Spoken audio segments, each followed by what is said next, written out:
G5 Sahel. Après le retrait des 3 pays de la Mauritanie et le Tchad ouvrent la voie à la dissolution de l'organisation. Dans un communiqué conjoint publié ce mercredi 5 décembre 2023, la Mauritanie et le Tchad ont annoncé prendre acte de la récente décision souveraine du Niger et du Mali de se retirer du G5 Sahel. Après celle du Mali en 2022, les 2 seuls États membres de l'organisation se sont engagés à mettre en œuvre toutes les mesures nécessaires, notamment l'article 20 de la Convention portant création du G5 Sahel, qui stipule que l'organisation peut être dissoute à la demande d'au moins 3 États membres. La Mauritanie et le Tchad ont toutefois réaffirmé leur intention de poursuivre leurs efforts, avec tous les pays du Sahel, pour relever les défis auxquels la région est confrontée.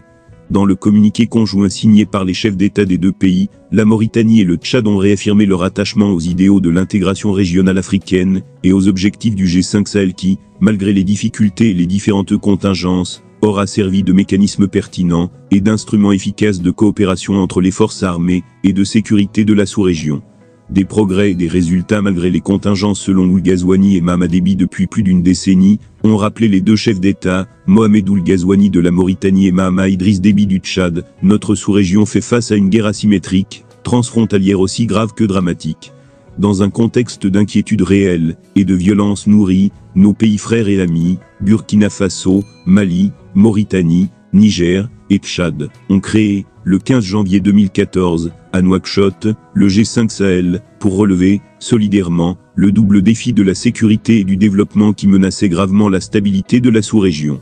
L'ambition de notre jeune organisation commune s'articulait autour d'un triptyque stratégique: le renforcement de la sécurité et de la stabilité dans la région du Sahel, la protection des populations civiles, et la promotion du développement économique et social, poursuit le communiqué qui précise qu'à cet effet, plusieurs initiatives ont été enclenchées pour l'atteinte des 3 objectifs stratégiques assignés à l'organisation. Il s'agit notamment, est-il relevé dans le document, de la force conjointe du G5 Sahel, FCG5S. Chargé de lutter contre les groupes armés terroristes et ceux du crime organisé, le programme de coopération transfrontalière, PCT, visant à renforcer la coopération entre les pays du Sahel dans les domaines de la sécurité, de la justice, de la santé et du développement, le Centre régional de formation de lutte contre le terrorisme, CRFLT, dont l'objectif est de former les forces de sécurité des pays du Sahel à la lutte contre le terrorisme, ainsi que le Collège de défense, véritable école de guerre transnationale, dédiée à la formation des cadres supérieurs des forces armées.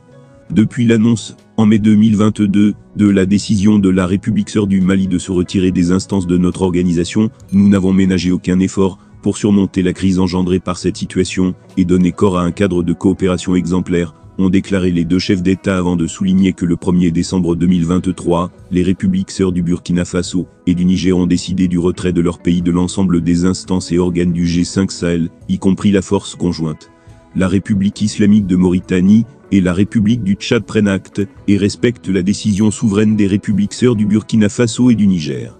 À cet effet, les gouvernements de la République islamique de Mauritanie, pays assurant la présidence en exercice du G5 Sahel, et de la République du Tchad, membres de cette organisation, tout en réaffirmant leur attachement aux idéaux de l'intégration régionale africaine et aux objectifs du G5 Sahel qui, malgré les difficultés et les différentes contingences, aura servi de mécanisme pertinent et d'instrument efficace de coopération entre les forces armées et de sécurité de la sous-région, mettront en œuvre toutes les mesures nécessaires conformément aux dispositions de la Convention portant création du G5 Sahel, notamment en son article 20. Cependant, la République islamique de Mauritanie et la République du Tchad entendent poursuivre leurs efforts, avec tous les pays du Sahel, pour relever les défis auxquels la région est confrontée. Pour rappel, l'article 20 de la Convention portant création du G5 Sahel stipule que la dissolution de l'organisation peut être prononcée à la demande d'au moins 3 membres.